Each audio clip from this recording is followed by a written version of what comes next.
everybody. I know that I said I'd be doing this as an update for my main pages. That is my Gulf Coast Wrestling Connections and stuff like that. Because I'm going to explain what's the future for it, and also some shenanigans moving forward later on. Basically, this is basically my page. And every time I do a live, shenanigans happen somewhere. So, speaking of shenanigans, I bring one of my friends who sometimes brings shenanigans everywhere she goes, Shala. Yay!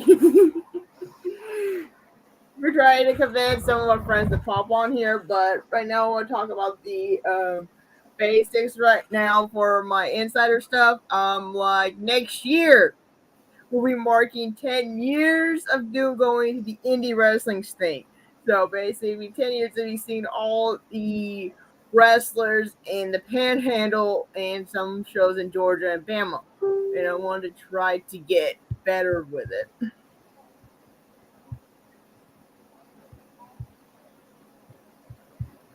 And see how to update it more, like get a better setup when I do videos and photos and streaming live.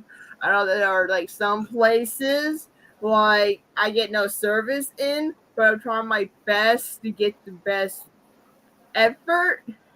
That's why I do photos and videos. That's why I'm going to have a backup camera set up. That means I will have one for recording videos, and I will have a regular camera for taking photos of matches, and I'll try my best to upload them on my Facebook pages and same thing with the YouTube videos, because I think that one way to get more vibing towards it. And the other thing is that of shows that be heading up probably next month. That's going to be a big one too. They're finally having a show in my hometown that is good. I'm sorry for people who work. Hi. I'm saying that I'm happy that there's finally a show that I can go to my hometown that's 15 minutes away from me. And fuck you with the pizza.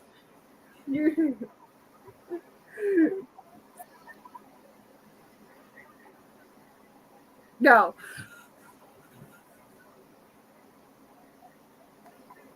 No. You and your damn pizza. I had pizza for dinner. God. Hi, honey. Hey.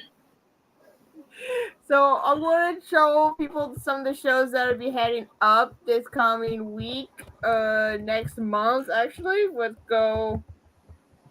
Okay, can I roast some of the posters? Sure, why not? Yay! I'm special. Derek, your thing's down. Yeah, can't hear you. I said it's chicken ranch pizza. Hold on. Put the microphone close to your dick licker. We can't hear you. It's chicken bacon ranch pizza. There you go, buddy. Sorry, I'm eating a piece of pizza. That's why I have it away from me. Chicken bacon.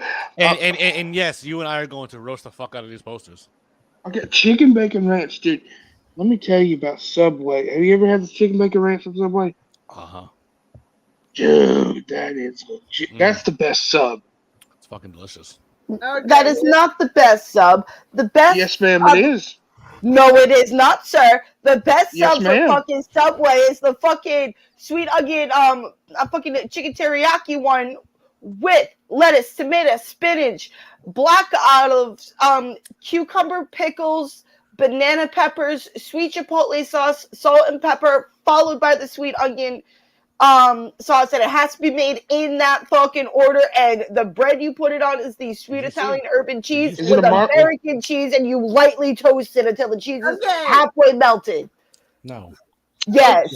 The best fucking Subway sandwich has always been steak and cheese. I am Rob from a couple months ago. I don't want you to piss off the Italian more, all right? You see what you made? Hell no, I don't. I worked at Subway. My mom did too. That's why I got the cookies. Here's the first poster. Yo, those cookies. The white chocolate macadamia nut cookies. Oh yes. Yo. All right, here's the first poster, honey. Okay, here we go. This is the current poster of Combat Sports Pro teaming up. Hey, Blake. Hold on.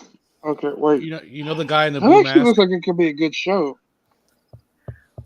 All I right, like the I honestly like the poster though. we got the Pride. I hate myself that I forgot Koloff's partner. I hate myself for that. This is hope he's Koloff. watching. This is Koloff right here. Koloff is cooled off. This is Ray Fear. Ray who? Fury. Ray Fury. Ray Fury. Yes. So Ray Phoenix's adopted brother that they never want him. We got Juice Jennings. Wait, who? Is he on the juice? He's Juice Jennings. You sure it's not Bruce? No, that would become Caitlyn Jennings. I have to say that one dude looks like fucking the referee Mike Chioda. I do have a question though about that photo. Yes. Yes, ma'am. And I am so sorry in advance for making this one, but at the same time I'm not. Here we go. Who let the special ed class out?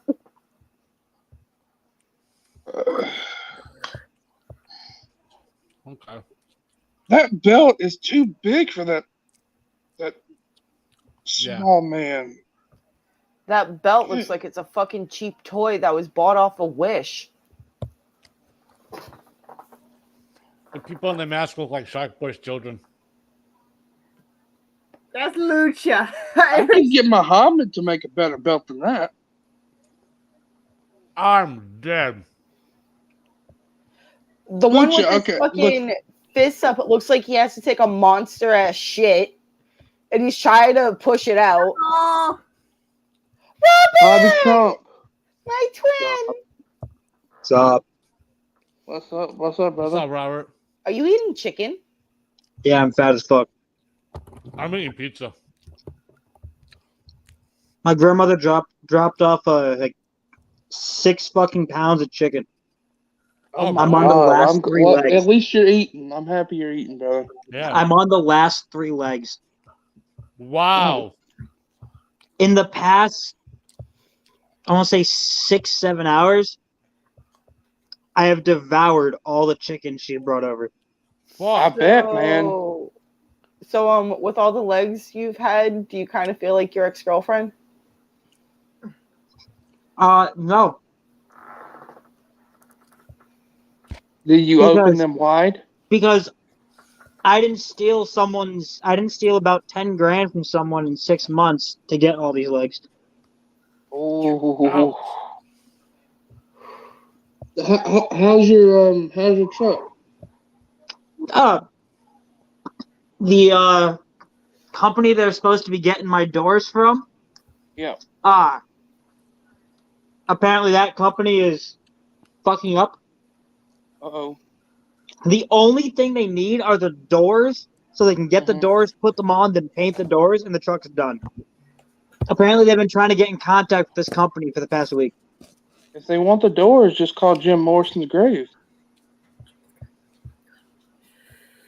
Oh, come on, Derek. Not even you pop for that. Sorry. I'm eating my pizza. I had to think for a second. I'm not gonna lie. I had to think. Yeah.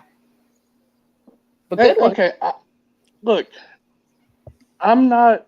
The only reason I know of Jim Morrison is because, and this is gonna make me sound stupid, but when compared to usual, but Yeah. when Johnny Nitro, they put him on ECW in 2007. Since he resembled Morrison a lot, that's why he got the name John Morrison.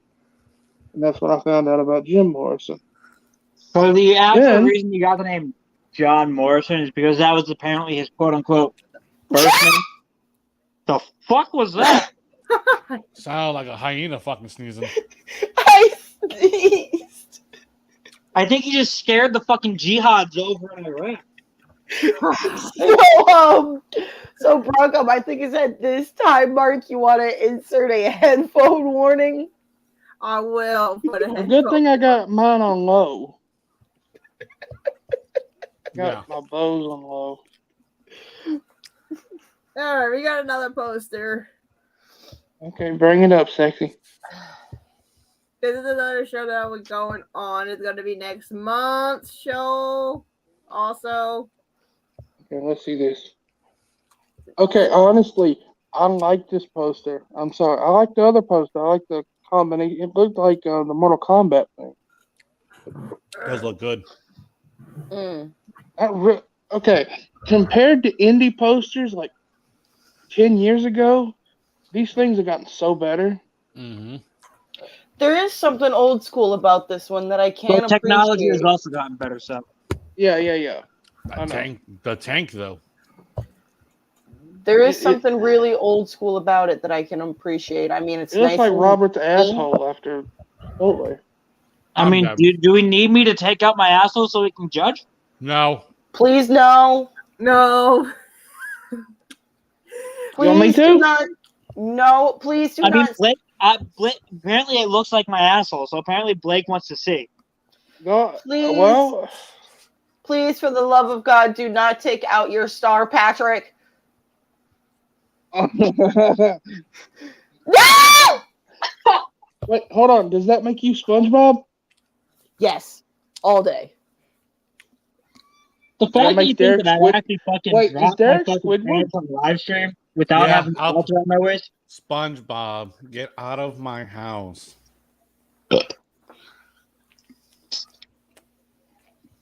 There you go, Blake. And Court is Mr. Krabs because he's cheap with money. No, of course I not. just wanna know how the fuck- No. Everything else you eat turns into shit. You eat corn and it comes out like corn. I want to know what the fuck's going on inside there. Brookie would be Sandy. I feel like corn. You could eat corn. You could shit corn out.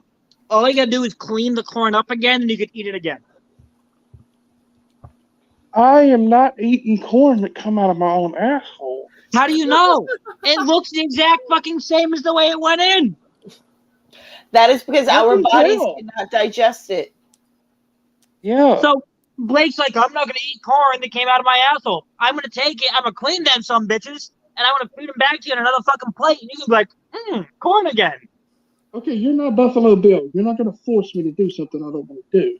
You won't know it came out of your ass until I tell you after the fact. I know what comes out of my ass, okay? And it goes Are in you the sure? toilet. Yes, ma'am. Do you know if anything goes in? It could be so small that you don't feel it. Nothing goes in that don't come out. He never said if it goes in his ass, it comes out his ass. So Okay, you tricked me. So with that logic, Blakey, somebody could come in your ass as long as it comes out. You'll be okay with it. Is that what you call a cream? Hold on, is that what you call a cream puff? Right. Let's go play fun. Yes. I'm fucking dead. What other promotions that I know that? Oh, yeah, I forgot about this Don't worry, promotion. Blake. You don't have to worry about Game Mysterio. He ain't coming after that. No, he's Or- not. Thanks to you, Fino keeps going with that shit, asshole. Game Or- Mysterio is only going after Killer D. Or He wants because to of kill that D. the region of the country you live in, Blakey, Yes, ma'am. it would be a whoopie pie. Okay, what are Or a those? grasshopper pie. Are those the chocolate chip cookies with the ice cream in the middle? No, that's an ice cream cookie. A whoopie pie is those soft cakes. Sometimes, a majority of the time are chocolate, and it has a cream filling on the inside. Mm-hmm. You know Whoopi Goldberg? It's two of her pushed together with a bunch of cum in the middle. God, Rob, I'm on the face. God damn. Fucking love it. I don't give a fuck. It's not Yeah, like but- Whoopi Goldberg's watching the stream. I understand what I'm about to say is going to make a few people laugh because I'm even laughing just thinking about it. Pretty much, Robert, Blakey. Pretty much, Yes, ma'am. Blakey, what a whoopie pie is. It's just a oversized ding dong.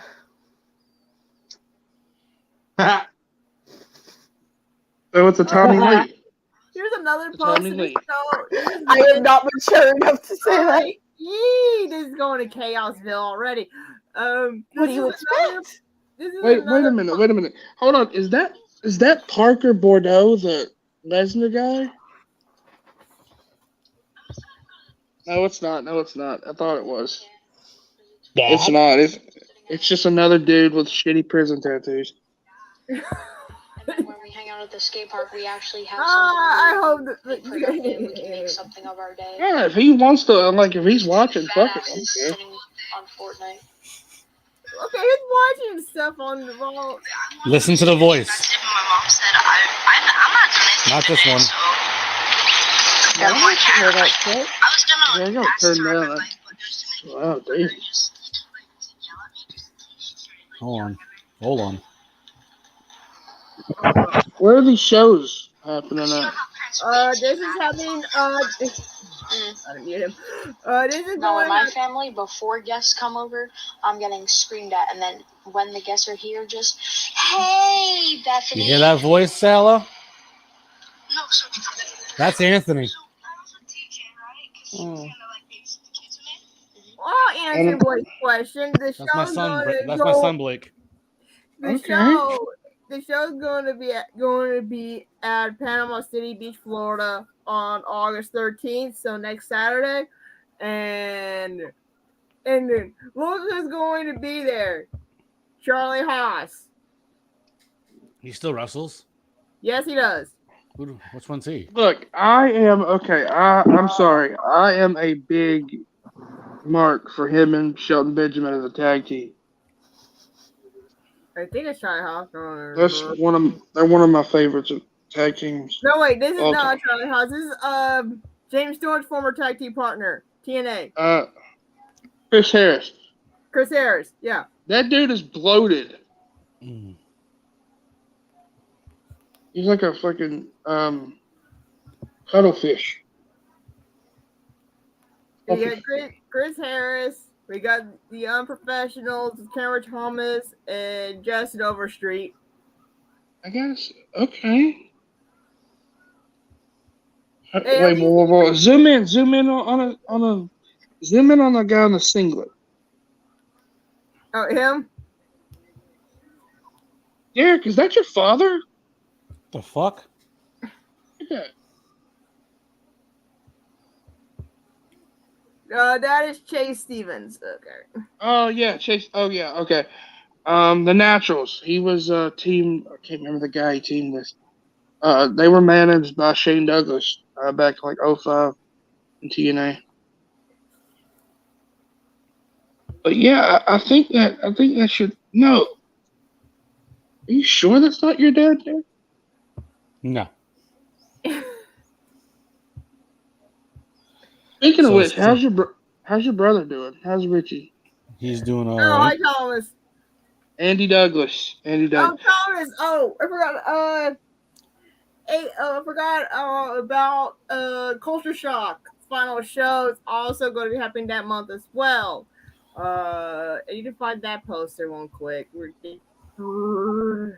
is it? I guess they're making a Stranger Things 5. Try to find The the final Culture season. Shock. Good. Where is Wow, the it's a really good show. It's overly hyped.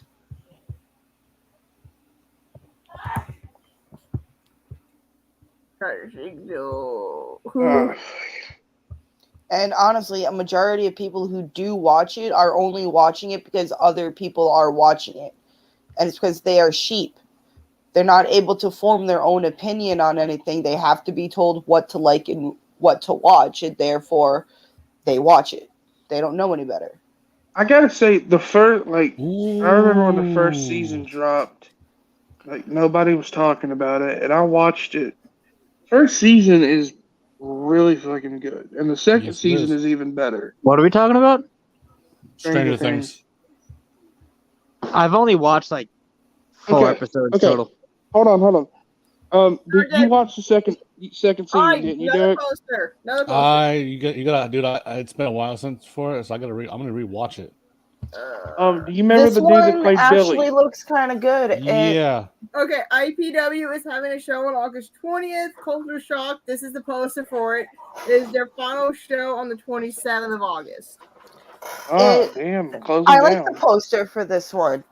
I do It too. looks like an old school poster. It really and- does. Hey Blake. And not just an old school poster, but a old school underground poster. Yeah. And I could really appreciate that. Because Um, nowadays, sometimes They're too flashy. the posters, too flashy, too busy. You can't really bring your eye to one place on the poster, and the information Is that like some of the isn't indie always- shows you went to growing up? Yeah. Okay. This exact poster is the style that I'm more used to. Yeah. If I remember the Hey, Blake. on the names of who people are on the poster, if I probably get heated by some of the wrestlers because of how my brain is working right now. We got right down here. We got the Street Bandit, the one with the mask. We got Suicide Soldier. Is that Johnny Rotten in the center? I'm dead. Not. What? Who do you call him? It looks like Johnny Rotten. Oh, the big guy. Yeah. Oh, yeah, big guy dead center. But he doesn't have Johnny's lazy eye. Yo, Blake. Yes. So the possible villain for Deadpool 3 is gonna be Madcap, I don't know that one. and guess who's gonna play Madcap in Deadpool 3? Madcap Moss. No, not Madcap Moss. It's Jim Carrey. Who would that be? They're gonna have Jim Carrey do it. I think- Ooh, release date is in beginning of 2023 for I Deadpool don't 3. know about Jim Carrey being I mean, he did good in Sonic, but that's about it. I mean, let's see what happens. He's a good villain. I like him as a villain. Okay, I'm gonna back to the Stranger Things thing. So, if you watch that, go back and watch the season 2. Tell me that the dude that plays Billy would not be great as Johnny Storm. Who? Johnny Storm, Fantastic Four. Yeah, who do you want to play him? The dude from Stranger Things, the actor that played Billy. Older Yeah, I brother. can see that. Fucking dude. Ooh, first time I seen it, I was like, oozes Johnny Storm. So hope, and they're supposed to announce the cast in next month for Fantastic Four. It's just supposed to They're start making a filming at the remake of beginning. that now. All right, Yeah. Yeah, well, here's the it's poster. because it's under officially under Marvel since they purchased Fox. Oh, we're getting the Book of Boba Fett. Nice. Book of Boba Fett has already been a thing. Boba Fett. Season Who 2. what the? Okay, can someone tell me how the fuck Boba Fett became a thing? Tell me how the cracked out the methed up version of Dan Moore's on screen. Wait, The is bald Sonny guy. there? No, the bald guy. Respect Frederick, please. Wait, hold on. Is Sonny there with an 8-ball? Don't disrespect Frederick. Don't disrespect Frederick with that. God. Ready, This ready, is another ready. poster. Okay, we got Frederick. We got Marcus Gibbs, JT Angel. I forgot who's the dude in the center. And we, Expendables 4. Wait a minute. Hold on. Wait a second. We got Insidious What? Chapter 5 coming. Why is that dude in the green looked like a fat version of Lane. I'm dead. You know that he's I'm watching. fucking dead. No. Thomas, I said. Oh, I apologize. That's the dude that's watching. Hey, dude, I'm sorry. Excuse me. Legitimately, if you saw the kid I'm talking about referencing, you would see he would be your twin brother or your son. This is another poster that I like. Yeah, I like the red, white, and blue font, the lettering. That really looks cool. Well, it's not just that. It's also, again, it's nice and clean. It's simple. All of the information is up front and center, but it's also not taking away from the poster art itself. It's actually It's not taking away from the complementing wrestlers everything. either. Exactly. So it's a very nice, clean poster all the way around.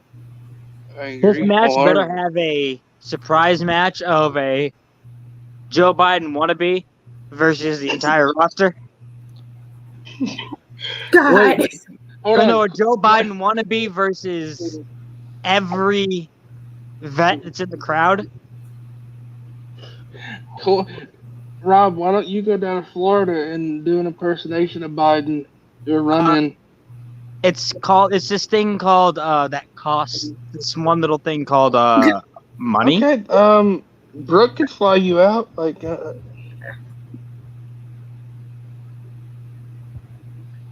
know there's another one that I saved on my thing that's coming up also. That's also coming up. that masquerade. That was cool. Okay, that's a little bit. I mean, that's too in your face. That's. Yeah, this. Oh, I think they It got looks cool. I like the artwork, but here's a better Giving me one. a migraine looking at it. All right, here's a better one. is that That one Tugboat? I like. I'm fucking weak. That's Oh my Blake's left god. nut. Oh my god. It looks like. No, that's the Shockmaster. Jesus, the guy in the back looked like if Brian Crush Adams and Tugboat had a baby. Jesus Christ. Good God. Jesus Yo. Christ. Yo, and by the way, the other big man on the left, right on the top left. When did Earthquake's kid fucking become a wrestler? No, that's Ewan Clemens. Oh, your original father. I don't claim that. Applin is my father. I'm your father, bitch. Okay, well, it's like the How magic. the hell would that work? I'm older than you. I think that's, It's called adoption, bitch. Is that Tweety? Yeah, I think that's Tweety. Yeah, true. I believe I need it. It's just like, I rarely watch New Heights because of how far it is in my part of Florida.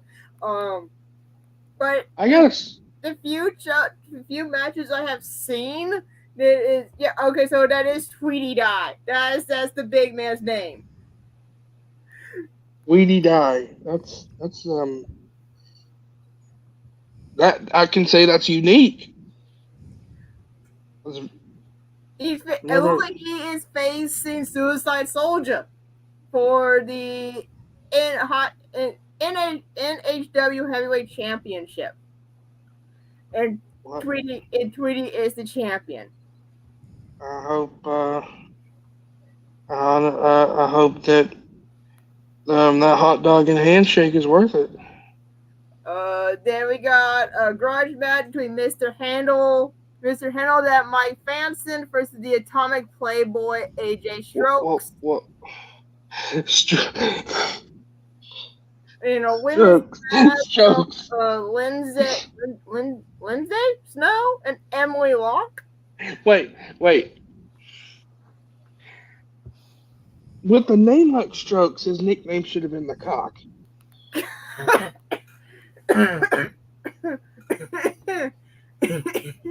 Brooke, you getting sick? They got a cough left there. It's her allergies. Oh yeah, true.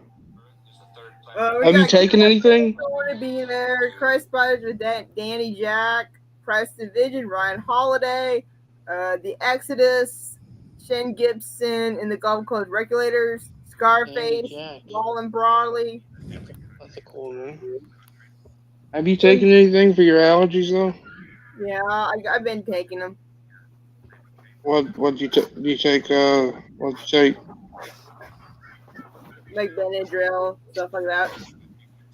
Is that Austin Kruger? Oh my god, I'm dead. No, that's not Austin Kruger. I'm not gonna lie, this person looks like a fat, fucked up version of Pauly D from Jersey Shore. If I remember correctly, I think Dad is this person's manager, and Dad is Princess Josh. Oh Jesus Christ! Okay, I have to say this before anyone speaks up. When I first saw Derek's face and I got to know him, legitimately, my first thought was, when the fuck did Pauly D lose all that muscle? That's looks still nothing being like rude Pauly to D. Pauly D. I mean, Yeah. At first, I thought that. But I was like, okay, he doesn't look like him. oh, hello. Who the fuck is that? Not by a long shot. When the fuck did Luda Vachon's daughter become a wrestler?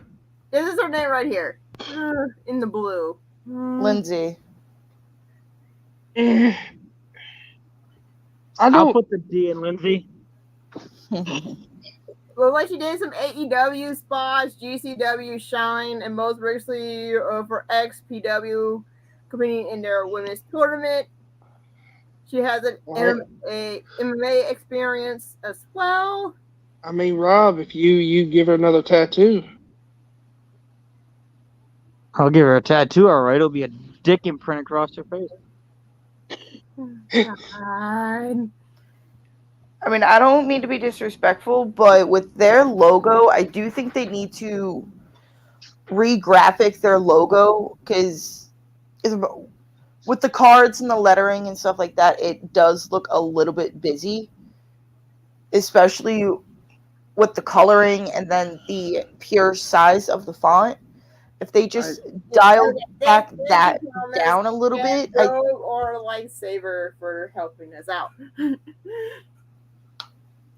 Blake!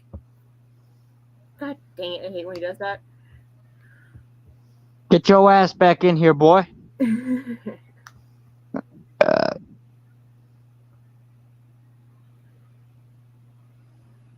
I understand you're old, Blakey, but god damn it, get your ass in here.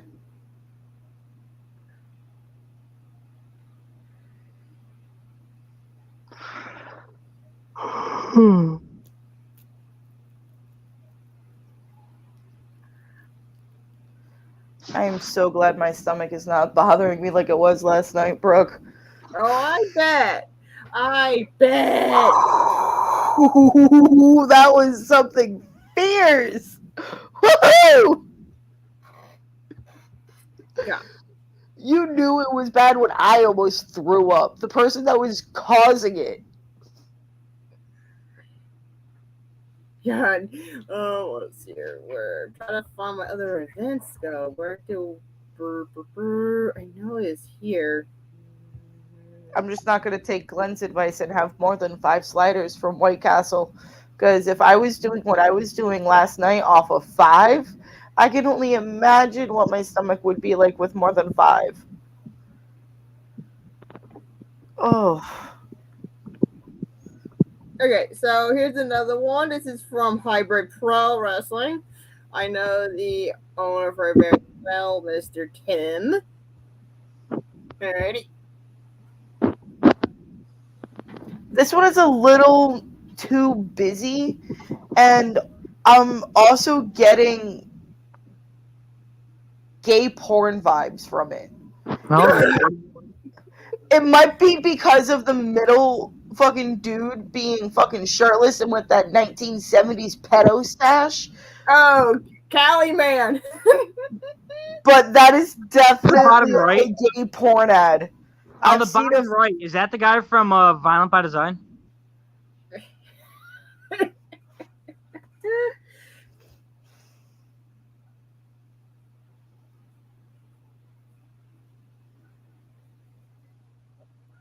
This is also on September, so that's probably be the 9th. So that's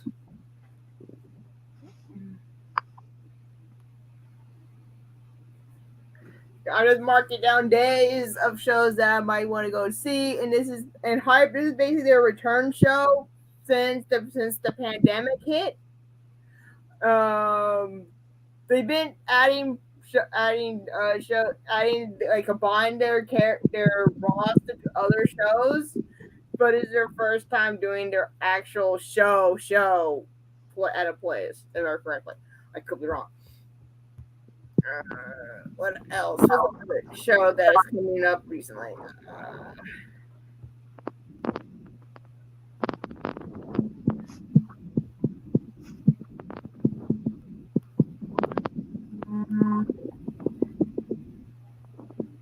Oh, here's another one. It's on the 17th. This is one of their posters. I know these might be not that busy, but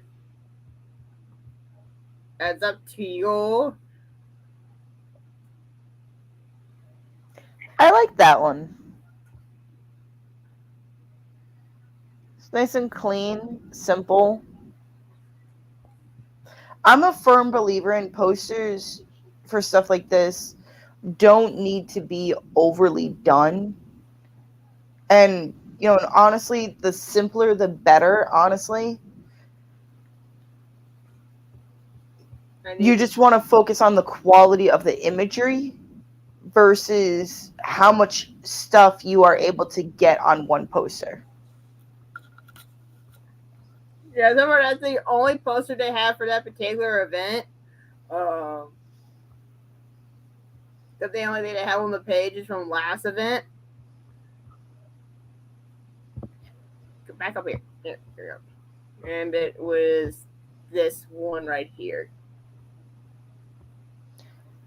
I like that one, but I feel like the reason why they have everyone on the card is because there was a little bit of locker room drama involving that, and so the owner and CEO or the bookie was more like, you know what, we're going to give this to our design guy and tell him just to make everyone happy, and that's what the design guy did. It hopes on making everyone happy, and there's probably like one or two people in there that's unhappy because of the fact that they're not like the most front and frontal person. But also too, I feel like this could be intentional because I actually have learned how to decipher these cards, and it actually tells you the match order.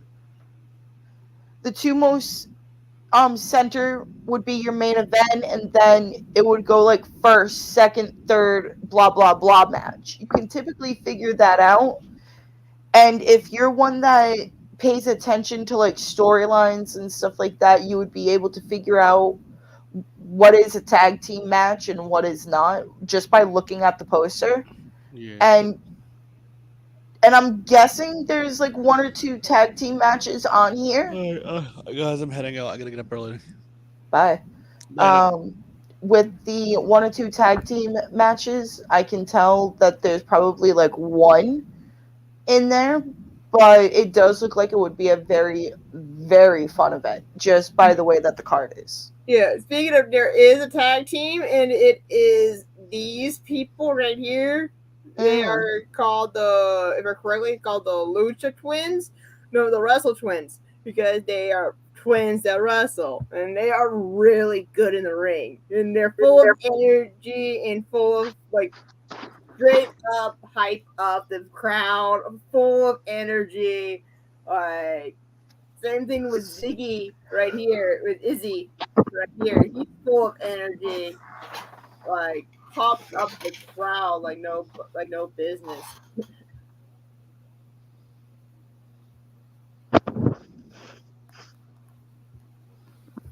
I think I might have caught up on some shows, but I could check some more later on because other shows like up part of Bama and a little bit. Because a lot of shows are popping up again, and like I'm happy for it, but it also is money, and it's also trying to figure out how to save it. we're trying to figure out what show it fits the criteria that I think would be a good card to go see. Like for what we saw earlier with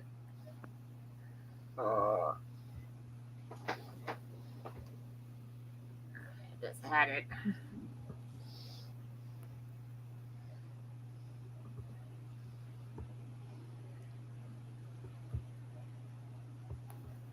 Like with this place right here.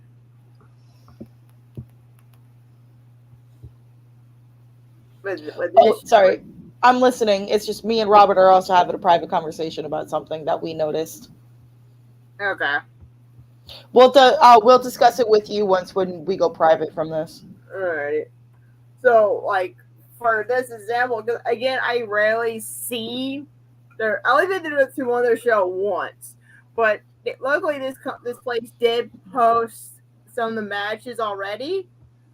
Like, for example, we mentioned tag teams. Here's one of the tag team matches right here. So there's like a chance for a new tag team champions or something like that. I do like that. I'm gonna go get a piece of fucking banana bread. You get your banana bread. I'm taking y'all with me to go get banana bread. Banana. Okay, it's been a while since I've seen this man, Zach Mosley. This dude. Oh my god, you want to talk about one of the top heels of the South right now?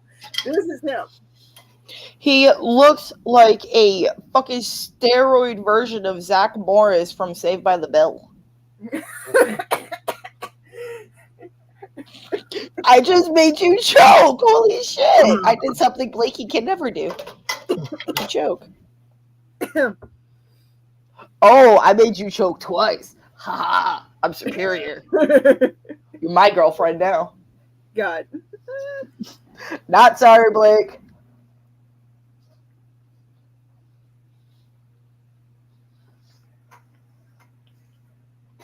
I'm just saying, I'll give you all the food.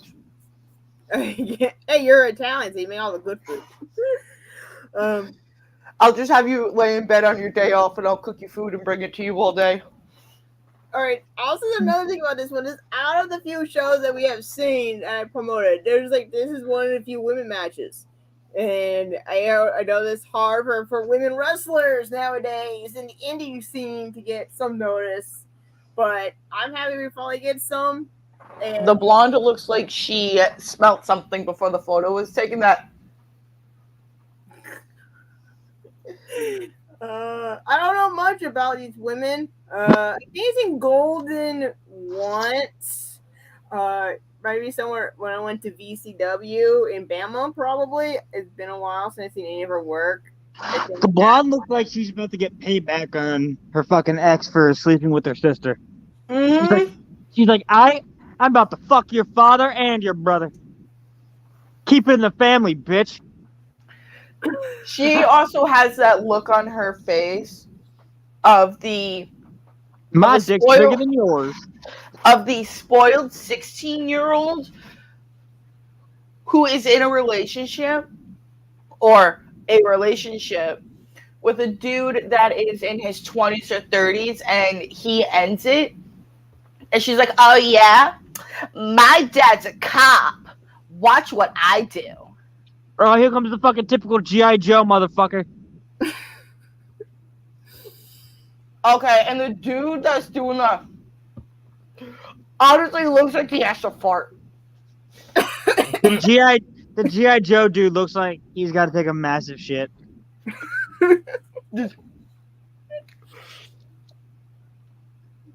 The guy on the far right is still an unlocked character, so we don't know who the fuck that's going to be yet. We didn't get the DLC in time, so.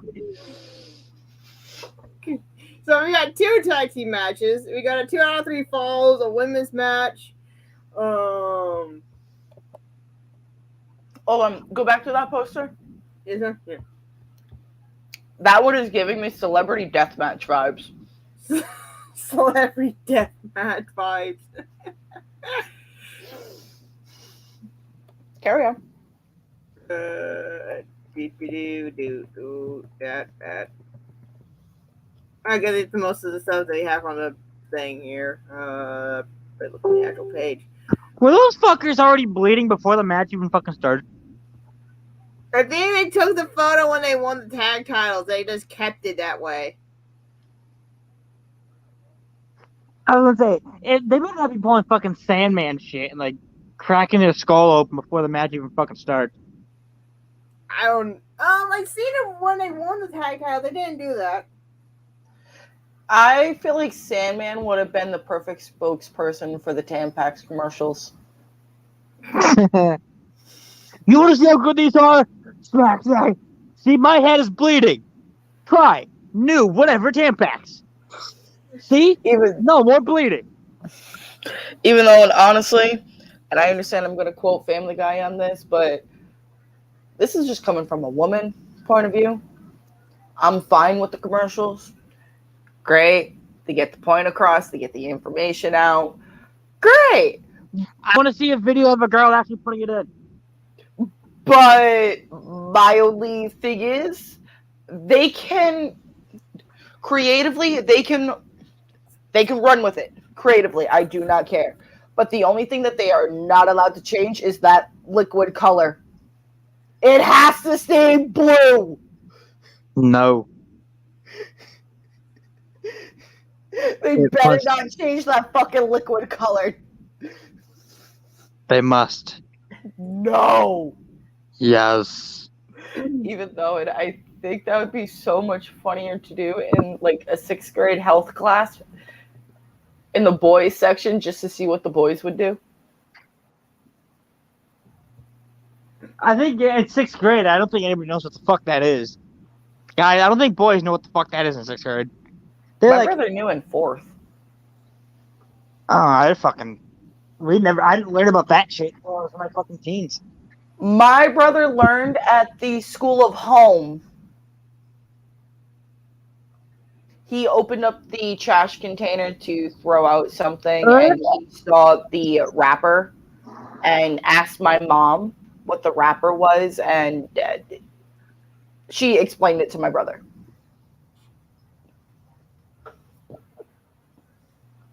He asked, and my parents were, and my father is still the type of the whole, if a child is able to ask the question, they can handle the truth about the answer. Yeah. Because of the fact of, if they are able to put that type of question together and ask it, they kind of have an idea about the subject already. You're just better off giving them the honesty.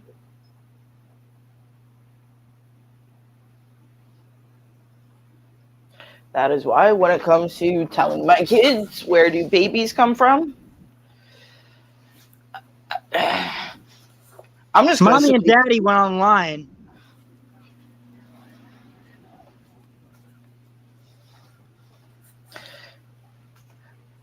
The simplest term I'm going to use is all you need really to make a baby is a sperm and an egg, and it can be done by 2 individuals or, honestly, inside of a doctor's office. You pick. But if it's not something you want to do, these are your options to prevent it. And if those options fail, this is where you can go to alt-delete the fetus.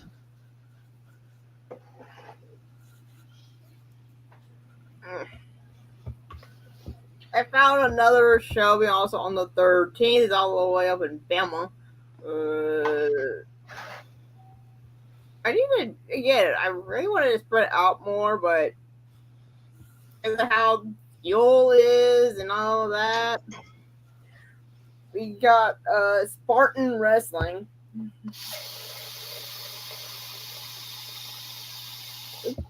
Trying to say that O'Reilly, but it's not. It's Zona Dylan Cook, Misfit Mafia, put the titles on the line.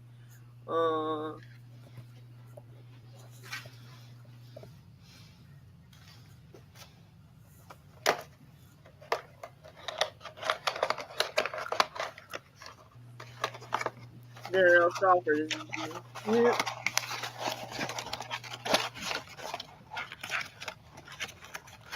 Oh, they're probably one of those shows that do the show we got there.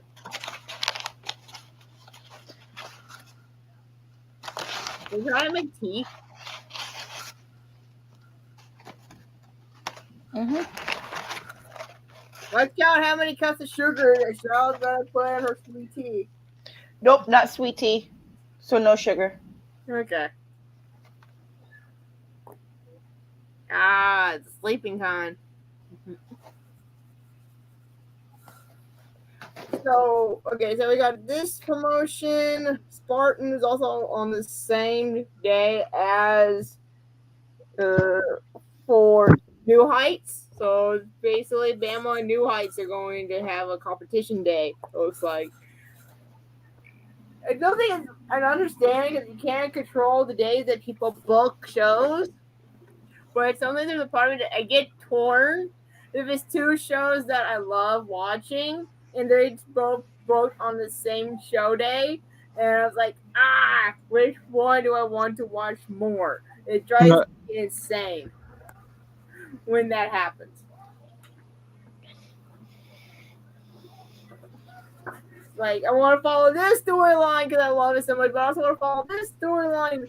But it's hard to stay focused on which one. If you miss a few shows, you lose track on stories. And it's like, ah.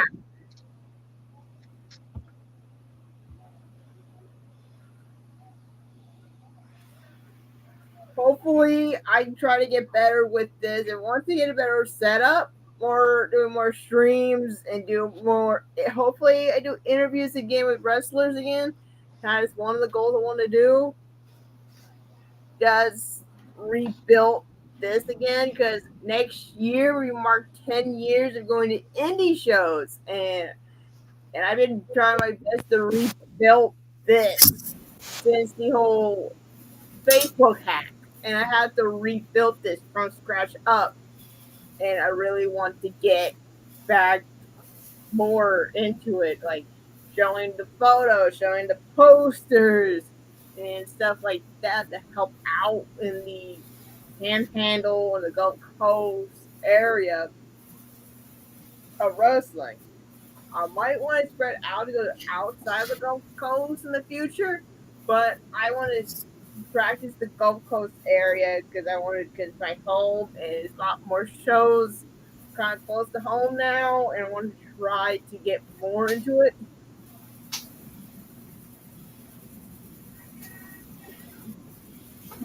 I just try my best to get better. I try to get the better setup, try to save money to get the stuff that I thought I need to get better with it. It's just, I can light also my self confidence up to finally to ask the wrestlers to do interviews with, to do the photos, do the videos, see if I get the permission to post them early for some places, and I want to get better at it. And if I need more time practice, I would practice more on my camera work and my video work and taking photos.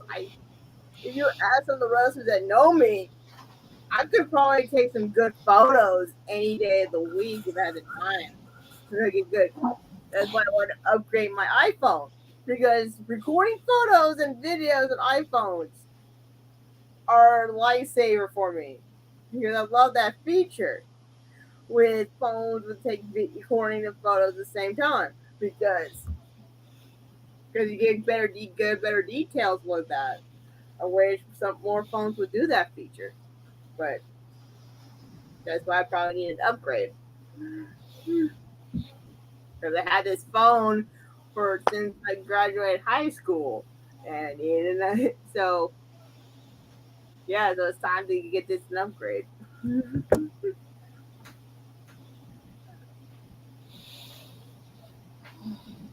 like again, Charlotte, I know you don't like wrestling anymore because you're growing up with it, but for me, I still you could tell I just You still have that wonder. like I seen practice. I have seen people practice inside the ring. I seen how they set up the ring, how they dismantled the ring. I seen how they set up the chairs and stuff like that. I still get the spark. If you ask some of the people who know me, they still see that spark in that eye of mine of like, yeah, I understand there is drama, there is politics. Like, what hobby and what thing doesn't have politics nowadays? But also, too, I feel like with you, that might be part of the reason why it does draw you in, is because of there's a lot of things going on, and so for you, it's just like a storyline. Yeah. You're really able to get into it and stuff like that. It's kind of like the same reasons why people are able to get into anime and some aren't. It's a personal preference thing. Mm-hmm. Like, being part of stuff, like one time, if I still find hopefully I can still find the video, I was doing a interview session with Wicked, one of the top factions here in the Panhandle one time, with Lucha Lacora and Zane Stevens, or Zane BTY Stevens. And during that whole match, during that whole time, the interview spot, out of nowhere, I didn't expect it happening when I did the video, when I did the stream. When I asked them questions, they had the owner of the company, Ryan Fury, come in, and out of nowhere, Ox, the big man of the group at the time, blindsided Ryan in the middle of it with the lights off, and it was like, what's going on? I didn't wait. Well, the experience was that, and they took my tripod at the time, took the tripod and showed straight to the body of Ryan Fury being knocked down, and it's like, and I love it because later on the show, they replayed it. They had Frederick, who did the camera at the time, record that whole segment. Well, and that was added into the show, and I was like, oh man, I'm happy for that. And I was like so nervous at the time doing it. Like, I was so new interviewing people. I was like, okay, these are the top guys that of the company, and these are the top guys in the Panhandle. And I know these guys for years, but it's just when I try to turn on the camera, I kind of try to remember, be professional, just keep going and don't stop. Is it possible it's just not the sport you like, it's also doing the whole commentating aspect, doing the interviews and whatnot? Mm-hmm. Because that's what it sounds like from my end. It sounds like you do enjoy the commentating aspect of it, which is fine. You know, you're able to like whichever part. Me personally, I would rather interview someone than help set up a ring personally. Yeah, I probably, because again, I know I'm not strong enough to carry those giant planks of wood, but with the wood, you're actually carrying it with another person. Yeah, and but it's not even that heavy. It only weighs a couple of pounds. The part, and I'm being dead serious, the part of the ring you might have an issue carrying, but again, it is done with you and someone else, and that is the ring posts, because those can weigh like a good 15-20 pounds, but they're long. So because of the shape, get back in the house. In the house. I win. Fucking cats. But because of the shape of them, they are a little bit awkward to carry. It's not so much that they're heavy because they're really not. I mean, some of them can be, yeah. I've definitely put rings together that I struggled to pick up because of the weight of the posts and stuff. To be honest, if I do have to pick a preference for being me, I could like I don't mind doing like a manager thing or backstage stuff. I like whatever get my hands on, I don't mind doing it. Like I already set up tables and chairs at work, so that's fine by me. I just want to just help out and Well, your best option, given the fact that you're at like TBS enough, just simply go to them and be like, "Hey, I'm interested in learning how to assemble and deassemble the ring. Would you mind if I learned?" And if they don't have a problem with it, they will let you come and help out and whatnot. that mentioned about a new God, Impact Pro, the owner JT Angel. He's a good friend of mine, and he lets me go in the shows early and help out with doing interviews and stuff with the wrestlers. I try my best to post them out the best I can, and like he doesn't mind me being there early. He doesn't mind me seeing them set early practicing in the ring. I could, if I ever had the chance to, could ask him, can I get more help out with it?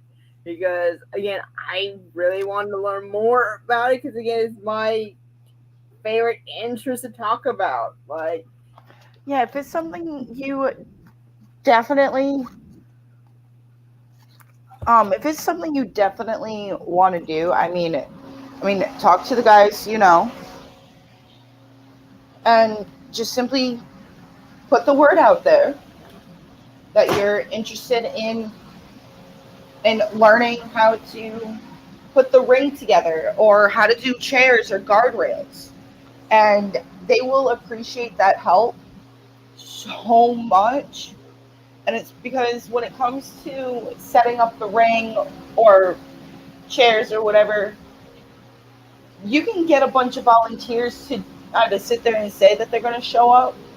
But the day of setup, whether it's the day of the show or the day before,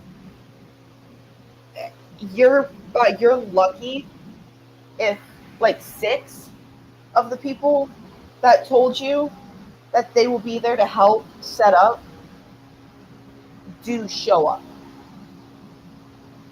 And when it comes to putting the ring together,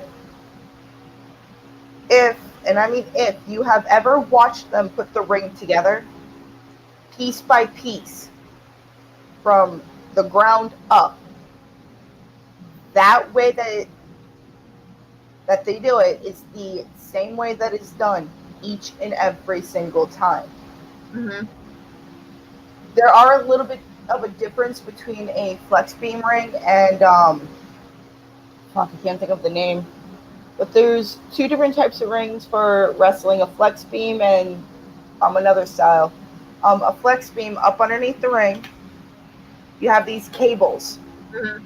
that come in from the sides, well, from all 4 posts, and they lock together in the center of the ring.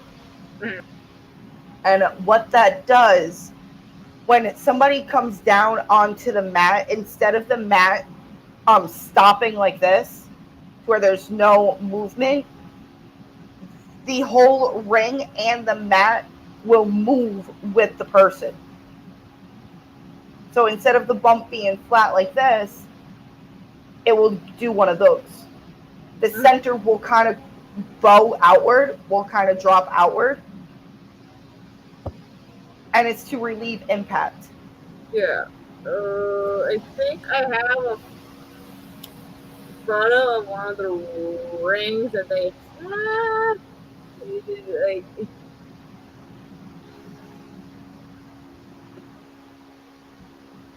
Like I'm scared of looking for impact, that revolt.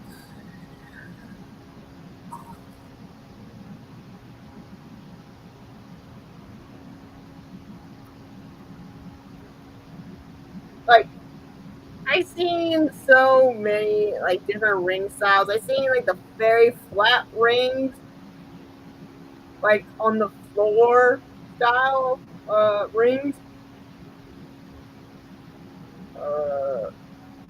Yeah. Oh, great. Two, one.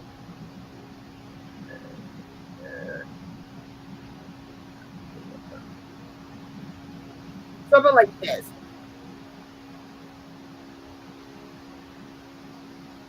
This is like one of the rings they have. I didn't upgrade it, but it's like one of these rings that you get it out. That looks like a flex beam.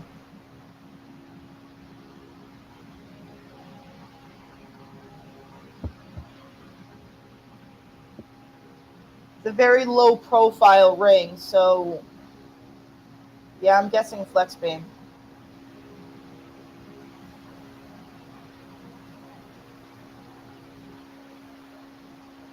But this is also, again, this is another reason I like wrestling as well. It's also, especially indie wrestling, is the way how they interact with the fans. It's my favorite thing, especially with this big man right here, Mr. Capone. Like, I just love the story. I keep bringing it up every time because it's been like an inside joke now. One time I was in Dothan, Alabama, recording a match. He stole my phone and he recorded it. He recorded it. Stole my phone and recorded it. When his tag team partner was beating up his opponent, but switched the camera onto him when the opponent got a little bit of offense on him, and it's like, and then turned the camera to me and saying I'm being lazy. I gave him a job done of recording the show, recording the match. Like, you took my phone.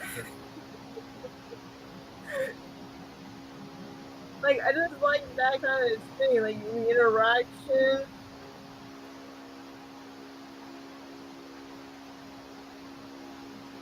And also the face reaction, and also like you can tell that like I try my best to get the best photos that I can get. Like, look at how clear this one is. Like, I can take photos for a good while. But one of these photos that I took, I remember.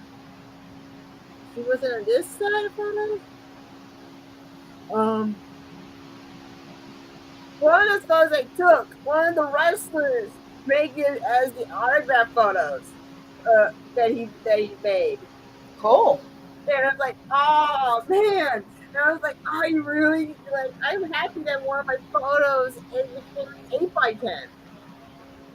And it's like, how rare to see one of your photos become an 8x10. And I was like, and my friend Paul, and he bought it. And I was like, thanks to my friend Paul for buying that. And it's like, yeah, I was like, and he told me that's the very popular one that he got with one of the photos I took. And it's like, that was the most popular one of all the lineups he had. And I was like, oh man, I might even do better with my photo work if that's the case. And start me make my own little, what is it, icon or trademark? Trademark. Yeah, I might need to do that with my photos if some of the wrestlers wants to borrow my photos and stuff like that. Sorry, not trademark, watermark. Watermark, there we go. Yeah, trying to figure out how that's going to work with photos and stuff. Like, there's a lot of stuff that I want to get better on, and hopefully, again, I can't believe it's going to be almost 4 years of doing stuff like this, but I had to go from scratch up. But luckily, the community here, my community, that knows me, they know how I am. They know how I like. They really know how I am with this stuff. Like they know. Yeah, if you ever come to see me, I know again. If you probably don't like saying this, but if you ever see a show down in my neck of the woods, it would be so much different from seeing what you've seen of your state. And honestly, that would not surprise me. For the fact of when my uncle brought in Tokyo Monster Kahagis, who apparently is really popular within the Florida indie circuit. Mm-hmm. I did ask him before about some of the differences about the indie circuit between Florida versus up north, and there are some differences. Mm-hmm. Not necessarily about the way that matches are gained or stuff like that. Mm-hmm. It's just the way that things are done in general might be a little bit different. Yeah. And I don't really like speaking too much on like this company or that company because honestly, just because I had like one bad experience with one company or another does not mean everybody else is going to have that same experience. So I'd rather not go into that realm. But there are, and it's mainly with styles. Mm-hmm. You see a lot more.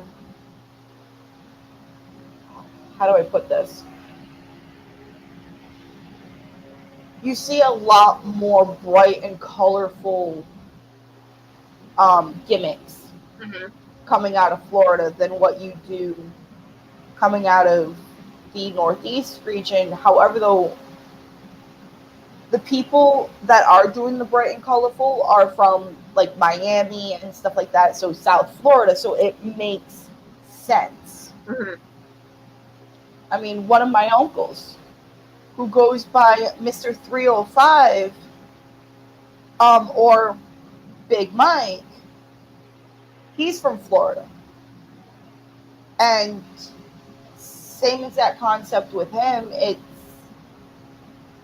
It's more like going to the club type thing.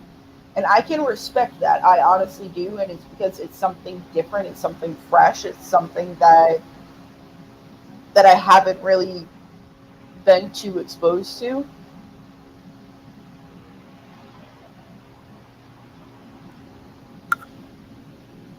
I get it because like when I went down to Central Florida for a show for the first time, the way they had the building at the time of the show, it's like at the dead end of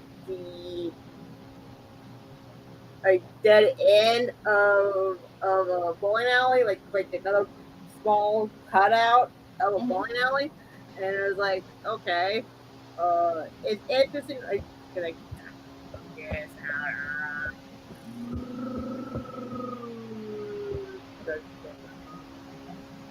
Feeling overwhelmed? I was trying to find it. That's the thing. It was all the way down in Orlando, and seeing.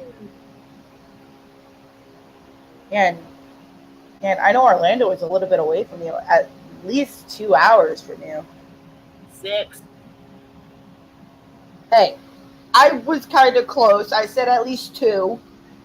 That's how long it is to go to New Orleans. And honestly, I would rather go to New Orleans than Orlando. That's just me. Where is? Because the way that I see it, if I go to New Orleans, I can see some really beautiful historical buildings, see some beautiful artwork, have some good food, stuff like that. If I go to Orlando, I'm going to be way too tempted, and given the fact that I have to pass through Kissimmee in order to get to Orlando, I'm going to spend way too much money at fucking Disney when I can take that money and spend a third of it down in New Orleans. True. I can go to New Orleans like 6 times over compared to what Orlando would cost me. Not to mention, other than Disney and Universal, which Disney is not even in Orlando, it's technically in Kissimmee. Same thing with Universal. They're technically in Kissimmee, but I guess Kissimmee is like a subsection of Orlando. None of my business. But Yeah, it can be confusing if you don't get it. there's really nothing else to do in Orlando, and I only know because I've looked it up. Hi, I looked it up. Brian. Oh, Brian, we're gonna talk. Look what you're popping in here because we're talking about difference in wrestling styles and different parts of the states. I know that you're like all the way like up my area. No, you're probably up north. So like, no, the north is different from the south, and trying to find this little thing, and it's funny. And they got I was in one of the match I recorded was with Zach Bonstar. I did a clip of him that he did a spot with a kid with the music kid as a battering ram, and it was like, and he said it's science. He said it's science to use a kid for a battering ram, and I was like, okay.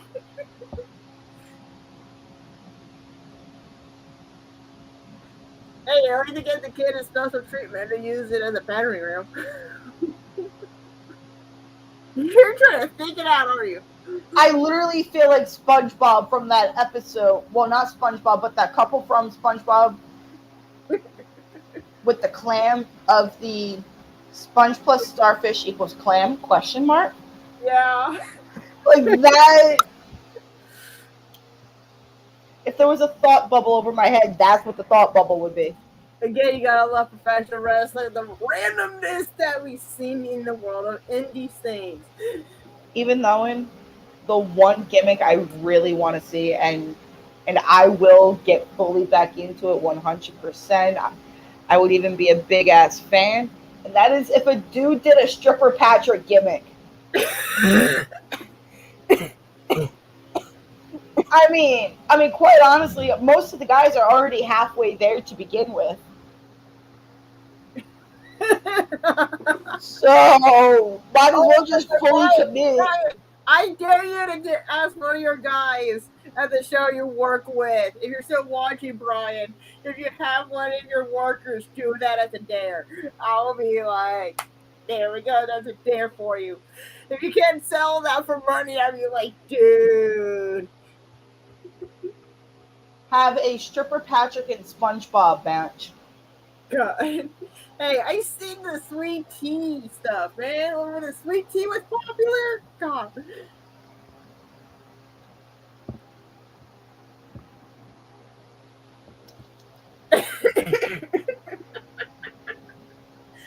What? All of the other gimmicks have been done multiple times over. Why not do a stripper Patrick? With all of the crazy fucking nonsense that goes on inside of the locker rooms, inside of fucking indie shows, stripper Patrick just makes sense. And it has to be stripper Patrick. Cannot be just normal Patrick. It has to be stripper Patrick. I look at how you determine what you wanted. I love that. I am like. It might be the tea because it's a herbal sleepy time tea, and sometimes, even though I need to find a fucking actual tea shop, like a tea emporium. Have you looked it up on like Google or anything like that, like Google Maps? Not yet. This is what I loved living about an hour and a half away from Salem, Massachusetts. There was plenty of tea shops I could walk into, tell the person what type of blend I like, and they will curate a special blend for me.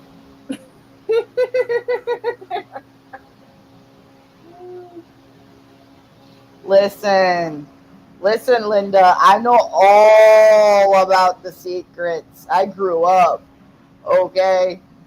I know what the locker room mattress is. Oh, yeah. But just like Fight Club, number one rule about Fight Club in the locker room, we don't talk about what goes on in the locker room. Just like with Fight Club, we don't talk about Fight Club. We don't talk about Fight Club. Nope, we don't talk about that. We don't talk about Bruno, no. I gotta feel like that was a setup. That was a setup right there.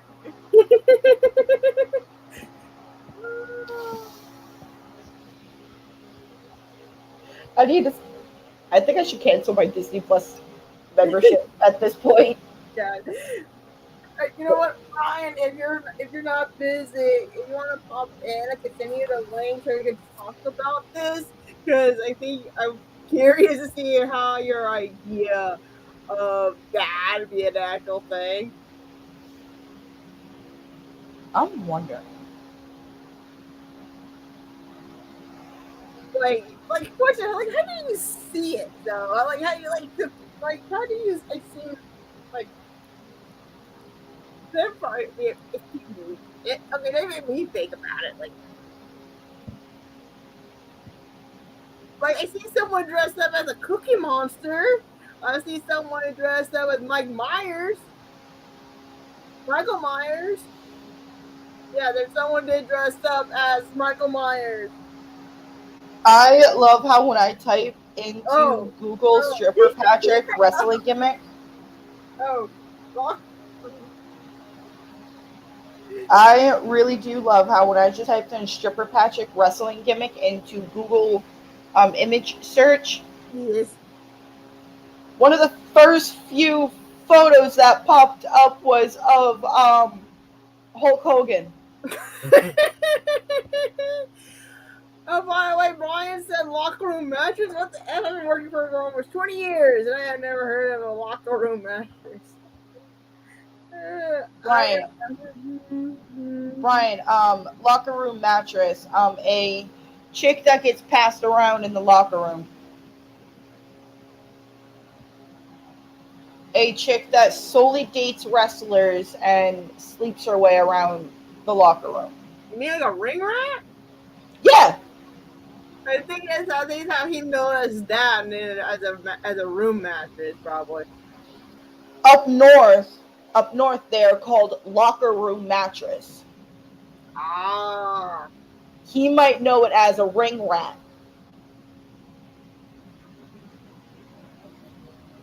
Do you know how hard it is for me to say that? Ring rat. Do you know how? Like, do you have any idea how hard that is for me to pronounce? Because I have to pronounce my R's twice. Hey, I've been called that. All right.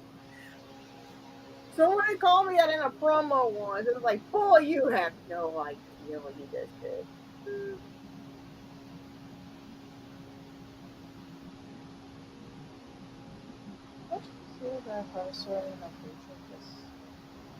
What? Well, I just post.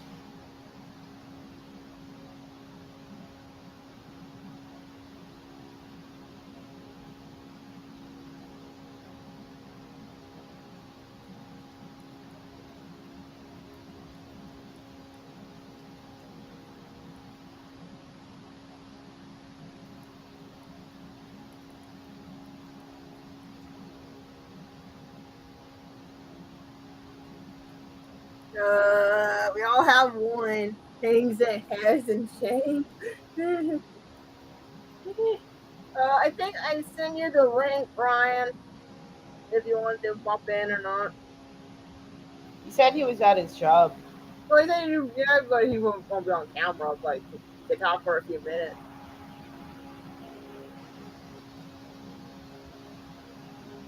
Yeah, I have I had one interesting experience. I almost got love tapped by a wrestler by accident. But he stopped mid in. He realized that that was on one of the wrestlers. So he mid stopped. So he didn't fully get it, but he mid stopped it. So at least it means he did stop it at being a gentleman that for saying sorry for almost doing it. So I give him a plus for that. I've had guys fly over the top rope into my lap while I was sitting in the front row. I've had a guy accidentally hit me, like full on, because of the fact that they were like right in front of me and the other guy ducked and did not realize that I was behind. I played it off and went with it and just let it carry on as if it was part of the match. Because at that moment,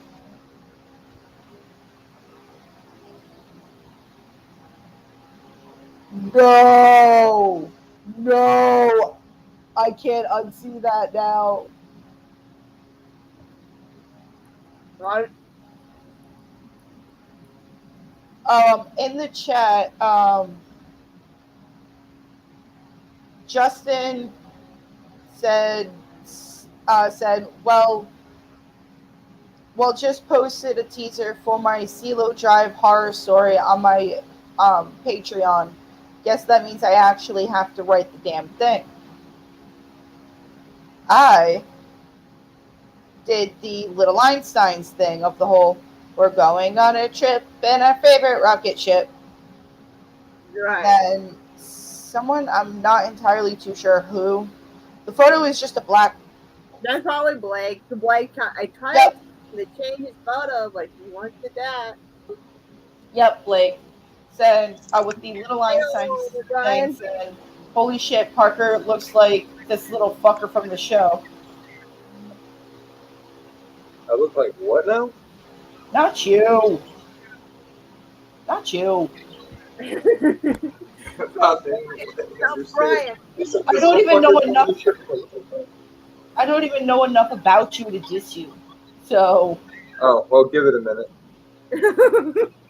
Brian, so what do you okay, so we heard so far about a stripper Patrick gimmick. Is that something we can get going? I've never heard of a stripper Patrick gimmick. I've heard of a couple of stripper gimmicks. You know, more like a Chip and Dale style. Do you know? Okay. Do you know who Stripper Patrick is? No, not off the top of my head. Okay. The SpongeBob SquarePants movie, the first one, the scene where Patrick comes out in his shorts with the fishnets and the thigh-high boots and it I know what you're talking about there. That's Stripper Patrick. Okay, I thought you were talking about like someone is actively doing this gimmick already. No, but that is Stripper Patrick. I would love to see somebody take that and turn it into a gimmick.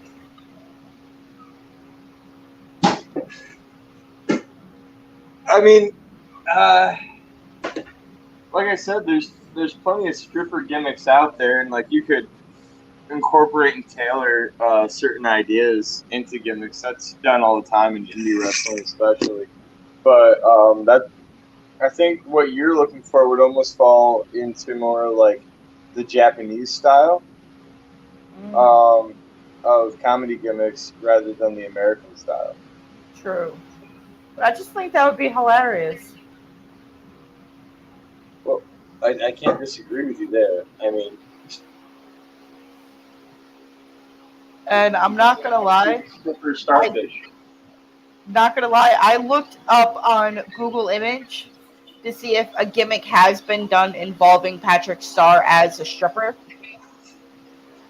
One of the first few photos that popped up was of Hulk Hogan ripping his shirt off.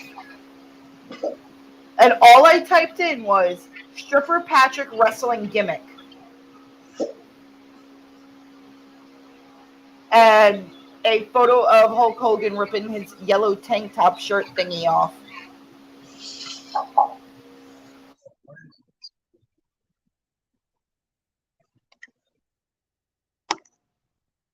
I don't think anybody wants to see Hulk Hogan strip. ever again. And now you put that thought and that vision into my head. You're welcome.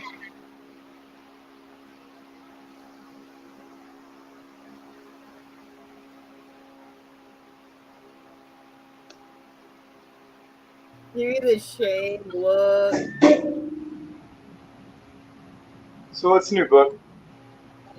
Oh, I am trying that again, my insider stuff off the ground again. And we got a lot of shows in my neck of the woods.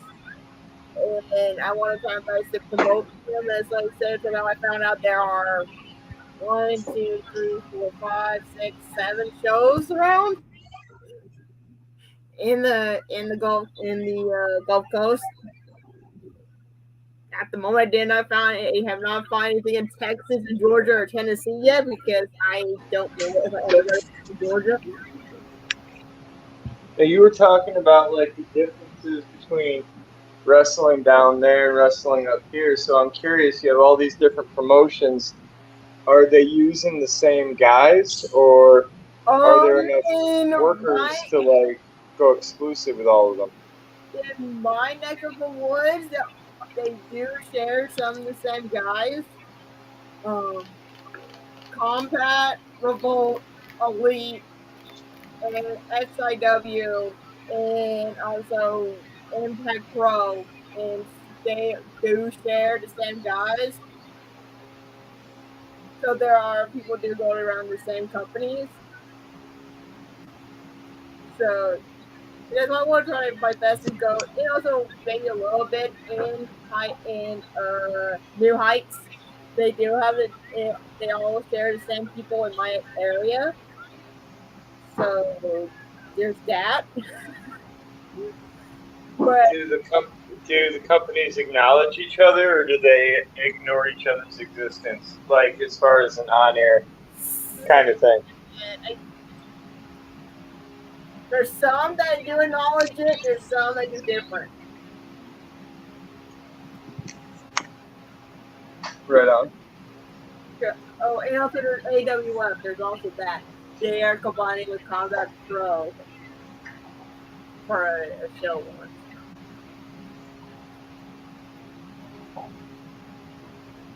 Wait, did I found the science to it? I think I. What's that? Oh, I mentioned earlier that during a time when I went to down to an indie show.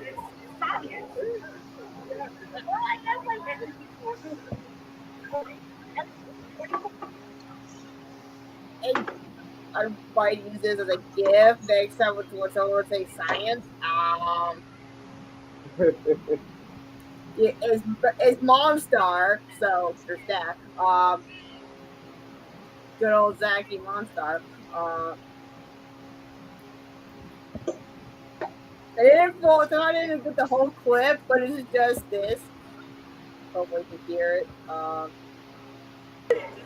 It's science. It's science. Well, I am like Technically still children. Sort of. Science. 24. Never mind. Okay, so the reason why I asked that is science, because there's one spot that Monstar did.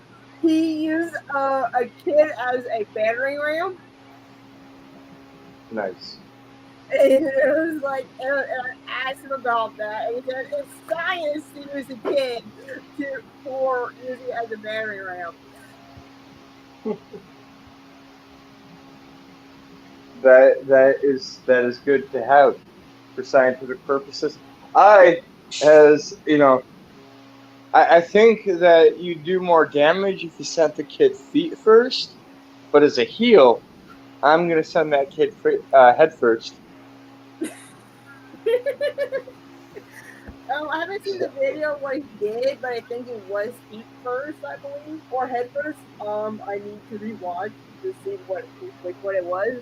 But then when I saw that it basically had the Monstar, I was like, dude. And I was like, seeing that company compared to and to my stuff, that is, boy, it feels like your typical POGM storyline. And I was like, they have one fed or one wrestling company that don't do the stupid POGM power hungry boss gimmick, please. It's getting overdone. It's I have to be careful with that. I have a correct. it's like I don't know. That's how I feel about seeing POGMs or people with bad with power, because that is so overdone and overused. And it's like, can we do something different for once? Again, sometimes you have me money, but it can be annoying. It's pretty different. And as someone who worked for 20 years, can you make it not boring or overdone being this over power hungry GM? So I think that the authoritarian figure. Yeah, hold on. Let me sit down over here. So I'm taking time off my job for you. I think the authoritarian GM role or authoritarian. I think that figure is overdone. I think it's been overdone ever since Vince McMahon got it over back in like the mid '90s. Mm-hmm. And I mean, that it's been 25 years since the Attitude Era. Mm-hmm. And when you really think about it, that we had the Vince McMahon role and then we had the Eric Bischoff role. And everybody looks at the Attitude Era and has this nostalgia that they want to go back to. And so they try and re-emulate things. And I saw a lot of this when I first got into the business, because I worked for, when I first got into the business, I was working for the Farhat family. So the son of the original Sheik was my boss. And he always wanted to kind of go back to that 1970s, the glory of the territories and stuff. That's what he always wanted to get back to. And that's how I feel about the Indies myself. It kind of feels like the territories again. That's how I feel when I learn about the territories, like the Indies are doing the same thing. So in modern day Raw wrestling with indie wrestling, I agree. It started to become more of like a resurgence of the territory era, for sure. But the territories are much, much smaller because there's so many indie promotions out there. Like the number of indie promotions that you can go and work at is absolutely astounding. And I'm not joking at all here. I mean, let's see. In September, I know that I'm working something like 7 shows.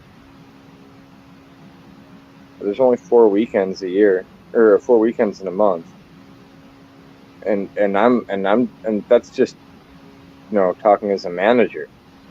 That's not even like an in-ring performer. I know other guys that are working just indies in Michigan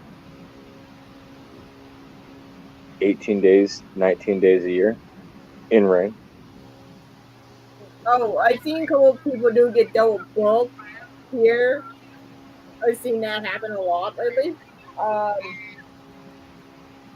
Luckily, how the places are, they do have time to do their stuff. Like they have like the opening match, then they just go book them to the next one.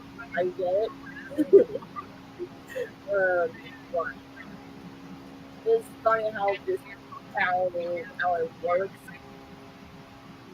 Oh, my real question for you is, with the indies down there, what do they do to differentiate themselves from one another? Like, I know you have some that are a little better funded, I guess is a nice way of saying it.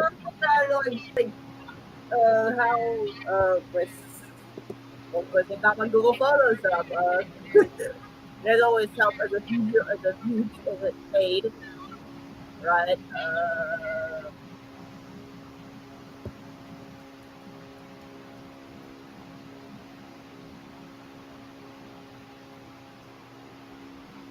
So it's like here, rain mask that I did. This is one show that I went to, and I kind of like. There's some shows in my town I don't like going because of the atmosphere and the promoter. But I only did it because one of my friends got booked. That's why I popped in. Because of this size of the ring they had. Oh, those low boy rings. Yeah, and by the way, this is Casey Riddle, by the way. This is Casey Riddle. Okay. Yeah, so that's why I did it. This is during the tournament. And I thought it'd be funny, but he didn't do, he didn't do his promotion here. And he didn't come out during intermission. Normally wrestlers interact with the fans during intermission. And I thought they gave me enough playing time to talk to Riddle to do like a quick spot for tournament for something fun. But because of the promoter or something like that, I can't do anything with it. And it's like that's a waste of a good opportunity. Well, I mean, there is definitely a liability issue that the promoter has to deal with whenever you're talking about bringing somebody else in for literally anything. I mean, a lot of that can be solved with just signing a waiver. To be honest. No, I'm just talking about like a quick quick back and forth like video comments and stuff like that. Like actually do the stuff and like what's going on and type stuff like that kind of thing. Nothing like involving the ring stuff like that.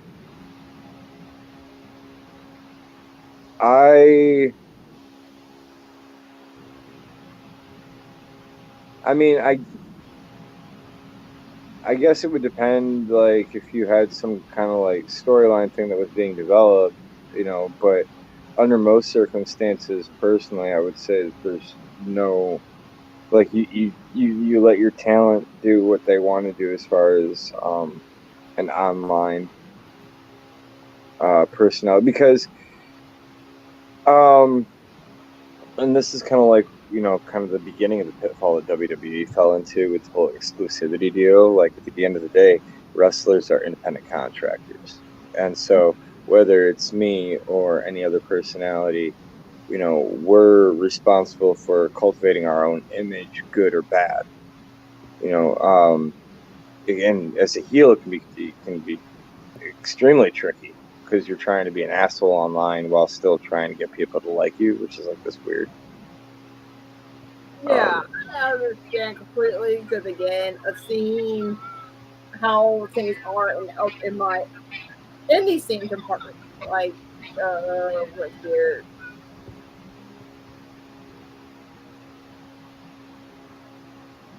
And I think and I'm just being honest about this.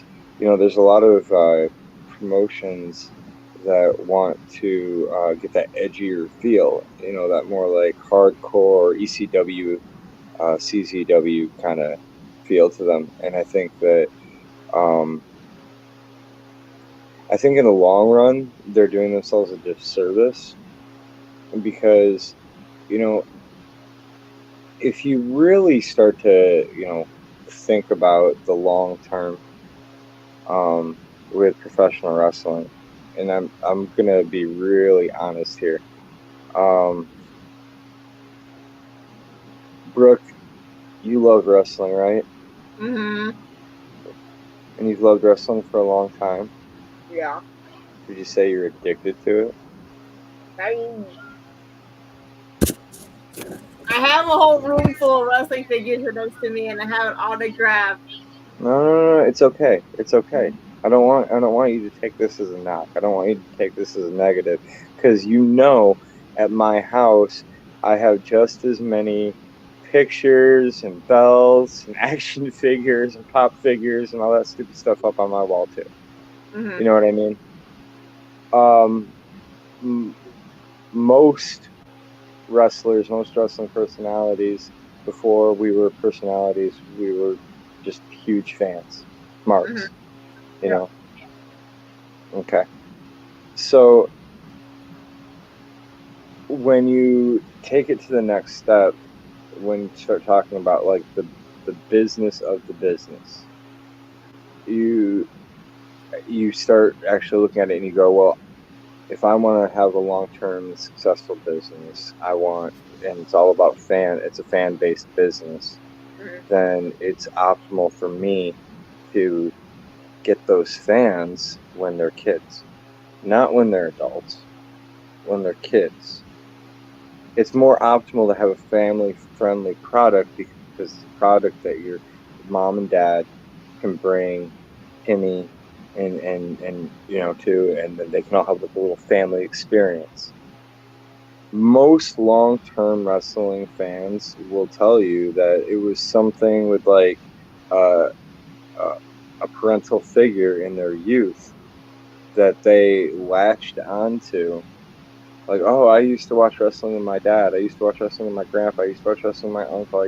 Me and my mom used to sit down on Monday nights and watch Raw. Whatever it was that experience that brings them into a deeper level, and that's what makes them lifelong fans.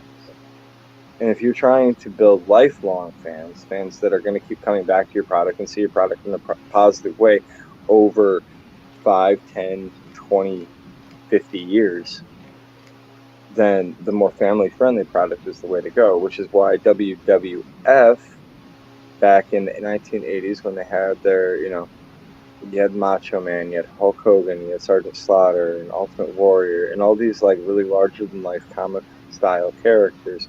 That's when a lot of these kids, they were brought in.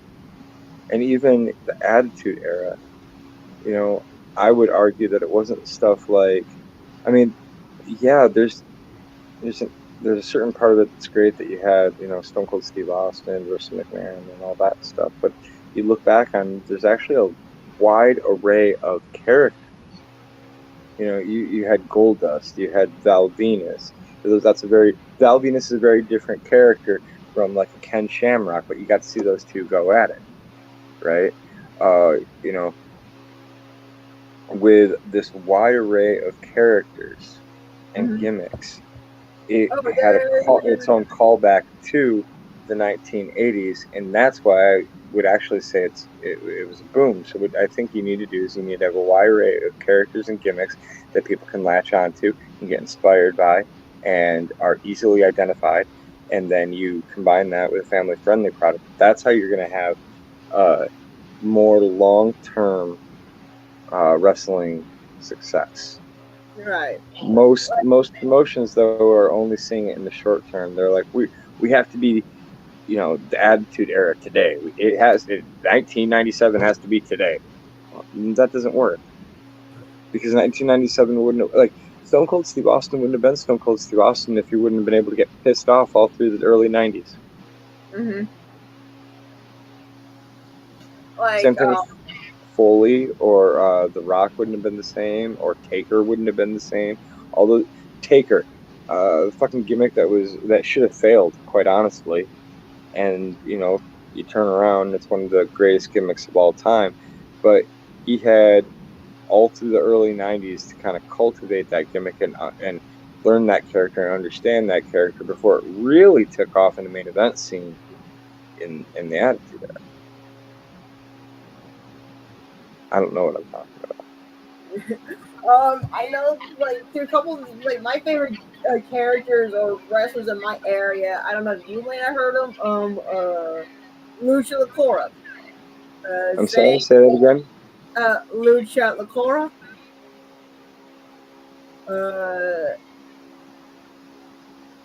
Zane Stevens. Zane BTY Stevens. Ox Haney. Wes Warren. Koloff. Vladimir Koloff. Those are some of the guys I like here, and for me, Koloff is the bringing back the Soviet Union gimmick, but making it his own. And I was like, I think that's what a lot of the indie guys have realized that they have to do now is, you know, so I remember this guy, his name's Brian Colding, and I've known him for a long time, great wrestler. He's worked for WWE on various occasions, almost got signed at one point. Anyway, I remember him and I were talking about gimmicks at one point, and he just like pointed out everybody out there is just is a repackage of another gimmick, and you just have to figure out what that repackage is, because everything has already been done. Like, I hate saying it, but it's true. Like, you try and find something original, and good fucking luck. Everything's been done already. But there's different ways to do things. There are original ways and your own twists and things that you can put on everything. And rather than, I've said for a long time in wrestling, lean into your shit. Rather than shy away from being that character that is, a ripoff, understand what made that character that you're ripping off a success, and then build off of that. So, like, my character that I play in the ring is honestly a mix of a handful of different managers. I take I know that I'm ripping off Bobby the Brain Heenan over here, and I know that I'm ripping off Paul Heyman over here, and I know that I'm yeah, I see it a lot over in my neck of the woods too, with Brett Ian Landry. Like, he is a manager for the Overboys here in my area, and God, he's a good heel. He knows how to work the crowd, and when he was a face, he had the theme song "Take Me Home Tonight," and he found a way to have the crowd sing it every time when "Take Me Home Tonight." When that came out, he controls the whole crowd with that. And it's like, that's actually really smart. Well, so the problem with a lot of music, entrance music, that wrestlers don't think, indie wrestlers don't think about this kind of stuff, but promoters do. Guys in my position do. So, music, copyright law in the United States is just fucking ridiculous. Mm-hmm. I mean, we get copyright struck on YouTube or on Facebook and stuff for the simplest thing. Like, we could be at a bar, just like recording a little video, two friends talking, whatever. We haven't seen each other in years, haha.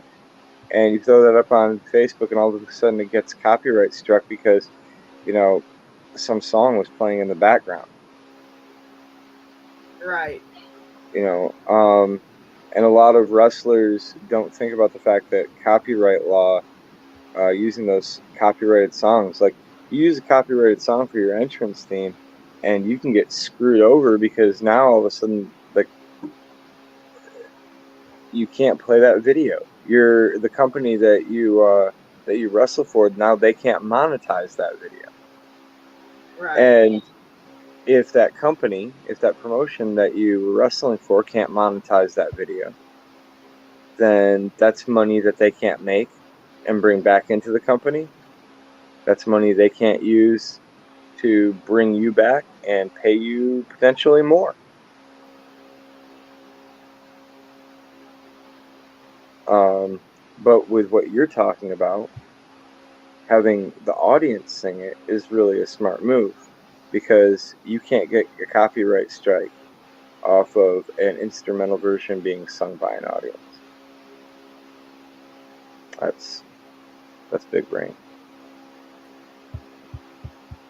I'm trying my best to see different versions of different characters. So there's a lot of that. Oh, I scared away your friend. So she took some nighttime tea, so she's probably about to head out anyway. Like there's a lot that's going on. Like way how I see the indie scene in my area, like is there's more.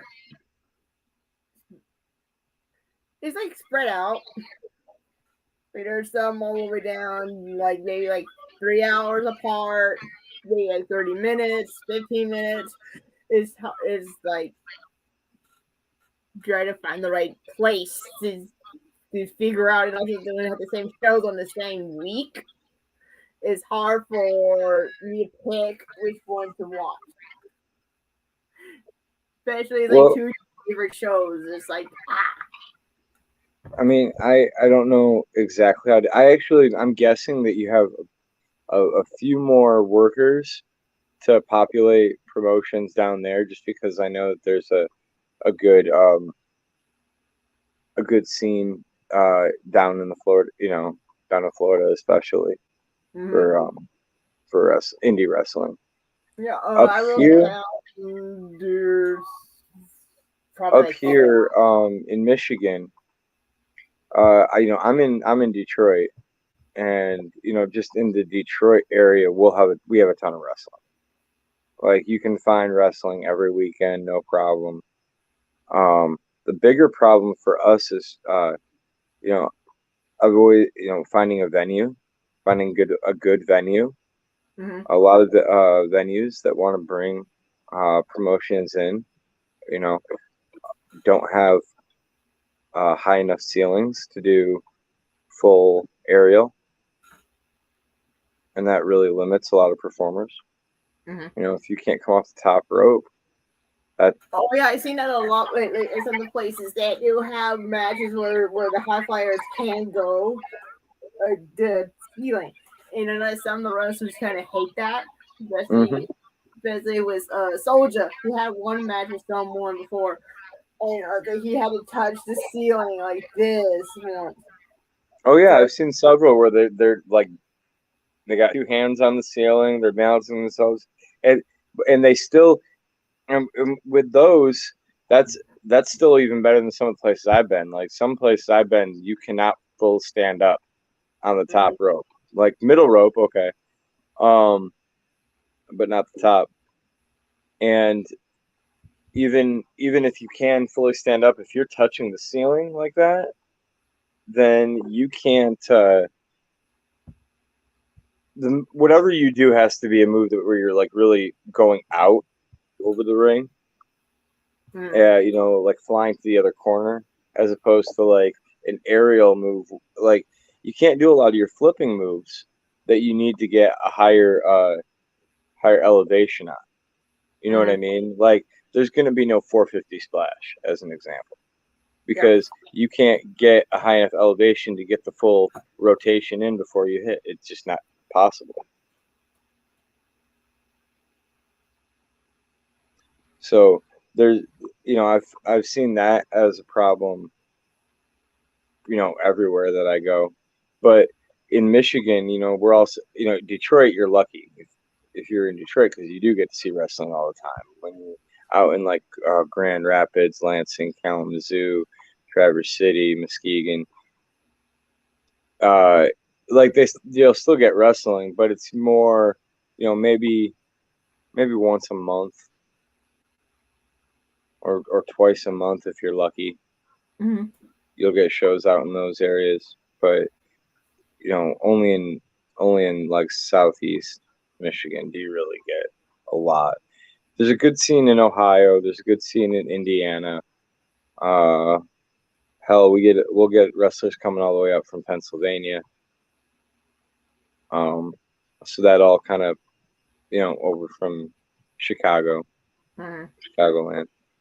So that's kind of the population of our roster. Like, I want to, if I ever had a chance, I would love to see shows up in your neck of the woods. Come on up. I'll tell you what. You come up. If you come up, I will get you into the show for free. Oh, you have to give that a reason for my mom to take. I'll get you. I'll take care of your $10 ticket. Yeah. Yeah, that's fine. and